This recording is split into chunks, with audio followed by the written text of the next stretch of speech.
इसके बाद 14 अप्रैल 2024 को इसराइल ने ईरान के अंदर महदूद जवाबी हमले किए, खास तौर पर दिफाई और इस्करी तंसीबात के करीब। ये पहली बार था कि ईरान और इसराइल ने बराह रास्त एक दूसरे पर खुले तौर पर हमले किए।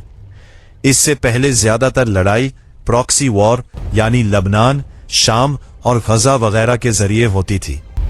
इसके बाद दिन आया 28 फरवरी 2026 का, जब अमेरिका और इसराइल ने ईरान पर बड़ा हमला किया। हमले ईरान की एटमी तंसीबात, मिसाइल फैक्ट्रियों और फौजी अड्डों पर किए गए।